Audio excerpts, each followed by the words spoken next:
Ladies and gentlemen, how are you guys doing today out there? Awesome. I'm Jack from Rooster Teeth, and I have with me a very special guest. I have Karsten here, who's the products director for Assassin's Creed, and he's going to tell us a little bit about Assassin's Creed Syndicate, which I'm insanely excited for. So tell us a little bit about the game. Yeah, so the game is set in London in 1868. We have two playable protagonists this year, Jacob and his twin sister Evie, who you see here. This mission takes us into the Tower of London. Ooh, that's a good place. It's a type of mission that we call a black box mission. Okay. So you can go in, we give one very simple objective, in this case, kill a target, Lucy Thorne, and you have multiple ways you can go about it. Okay, so we just give you a few clues and off you go. So you kind of started that with Assassin's Creed Unity, right? Where Right. you kind of have like one option and you have a sort of like different objectives if you want to take them or just go straight for the boss. So it's kind of a different approach to that? No, I mean, those missions were by far the most popular absolutely. in Unity, and so we just made more of them. I mean, Yeah, it and just makes so sense. we're looking at footage here that no one else has seen before, right? Yeah, I mean, this demo is playable now. It's a demo that we're taking out to events like this, but this particular path we've never shown before. Okay. So what we're going to do here is we'll go to this high point here, and Evie will be able to, as you see, be able to see a few clues as to the best way to take out this target. Kill Lucy Thorne. If only life was that easy. It's very simple. So I like the eraser head guys. These are my favorite. And anyone holding keys like that, you know they mean business. Yeah. Right? Well, this key ceremony is a real ceremony that takes place. Is it really? Yeah, the Queen Victoria's keys, he says, and they have this sort of pomp and pageantry about the delivering of the keys. See, I'm very much American, so I know nothing about anything we're big outside the United States. So that's pretty cool. We love keys in England. Do you actually have those giant rings with the Yeah, keys I do. on? Yeah, Really? totally. Yeah, that's how I walk around. Like, Get into your apartment like that? It's going to be a yeah. nightmare to carry around in your pocket. You know. Cool. All right, so we're kicking off. I see collectibles on there, too. Are we going to see anything about that? I get very excited about collectibles. There's a lot of collectibles. You Okay. know, yeah, don't worry if you're, well, you are an achievement hunter, so like, it's, yeah, we're going to have all of that stuff for the completionists. So, okay, I'm seeing she's using a new tool here. What is that? She just used to get That's the the top rope of the tower. launcher. Okay. So this is a new device, sort of tapping into the sort of gadgetry that was an invention that was taking place in that period of time in the Industrial Revolution. And it can fire a rope dart, and then it has a small mechanism in it that can pull you along. And pull you. So you get, you know, we have like some big buildings in London, like Big Ben, probably like the most famous.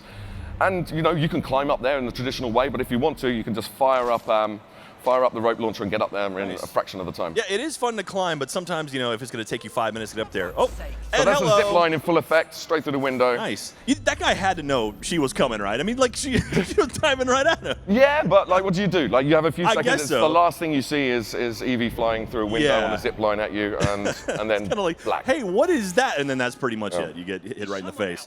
All right, so we got a man in a box here. Who is this guy? So this guy is the constable. He's in charge of all of those guards in the eraser heads. They're called bearskins, actually. These Bearskins? Yeah. I think they were probably made of bearskins once upon a time. And so yeah, he's in charge of all the guards. So you've got to free him, and then you can get all the guards on your side to help you take out this target. So you get your lads. That's one of the options. Yeah. That's one of the options. Right. There's another option of trying to find some of these Templars who are in disguise as these guards. There's a few different ways to do it, but this is the path that we're showing today, which involves the constable of the Tower of London. So it looks like Evie is kind of hiding there, and it looks like she's kind of translucent. Is that a skill or something? Or? Yeah, so Evie's the master of stealth. So she's a very different personality to her brother, who's much more an in-your-face brawler type of guy.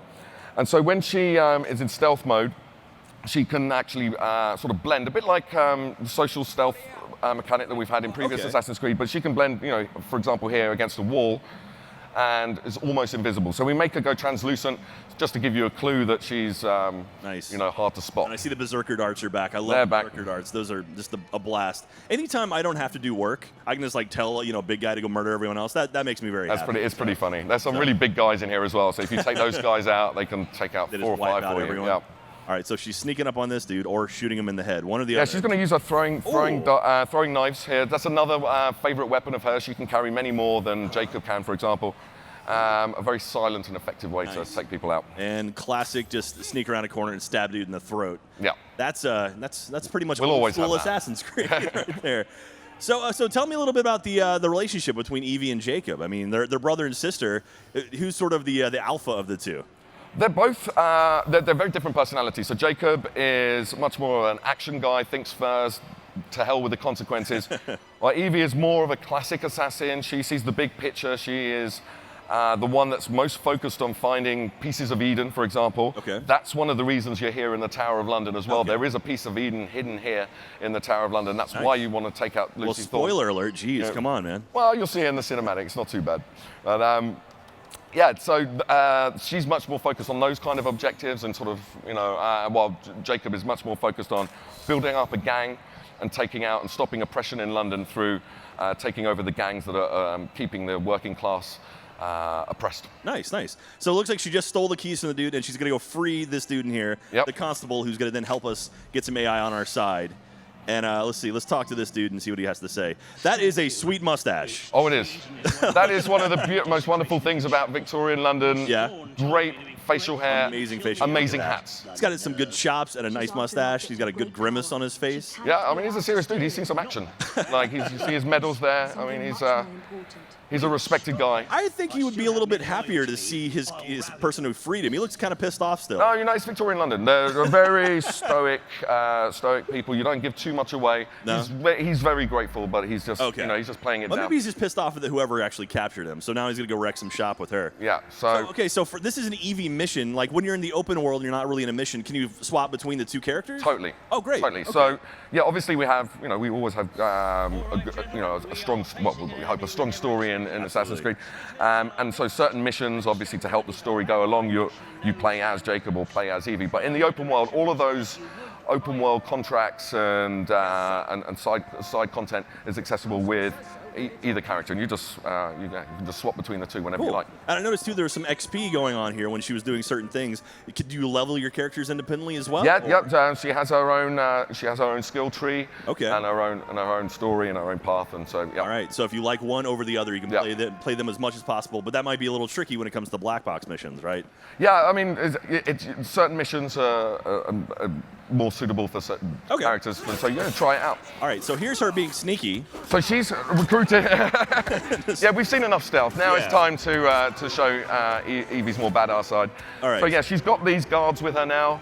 They're going to go and take out those Templars behind, and so she's just going to go all in. Find Lucy, right? Yeah, that's right. So there's a few Templars in the way. She's going to make short work of them now. So she has a cane sword. Yeah. Nothing says sneaky assassin like cane sword. Yeah. Well, I mean. Ooh. That was a nice little dodge. Sneakier than a sword. That's true. So you got all your guys here helping you out, and there's the person. And there she is. Assassinate. So now she really doesn't like her, so she's going to give her a good. Oh right, that's a good beating. Oh, she shot her. Yeah. Oh my. Oh. Yeah. There you go. And just wailing away. Cranked. And back. Oh. And then she took her jewels. Yeah. That's just cruel. That's like, man, that's brutal. And then, of course. So now they're talking about this piece of Eden, and she's trying to say, where is it? And she's not going to tell story along. Yeah, the Assassin's Creed story's been fantastic, so I'm excited for this. Here we go. And then that finishes off the mission, but I'm sure we've got tons more left, right? Yeah. We're going to be showing more and more as we approach the launch of the game on October 23rd. And we hope that everyone's going to like it. Absolutely. Well, the audience, what do you guys think about Assassin's Creed Syndicate? Whoa. All right. I know I'm looking forward to it. I'm very excited. I've been playing Assassin's Creed all the way from back in the day, so I'm very amped for this one. Thank you very much for coming, and enjoy the rest of RTX. We've got one more little thing here for you guys to watch, so enjoy it. All right. Thanks. Thank you.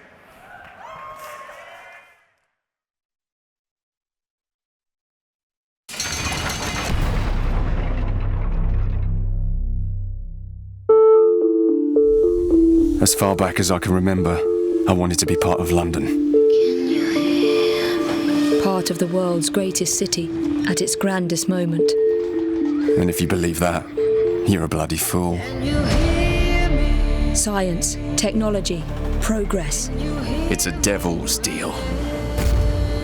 It's how we build a better world. When you steal from the rich, it's criminal. But stealing from the poor, that's capitalism. So we fight for justice. We fight to survive. You might not be looking for war, but war is looking for you. If it finds me, I'll bring the lads.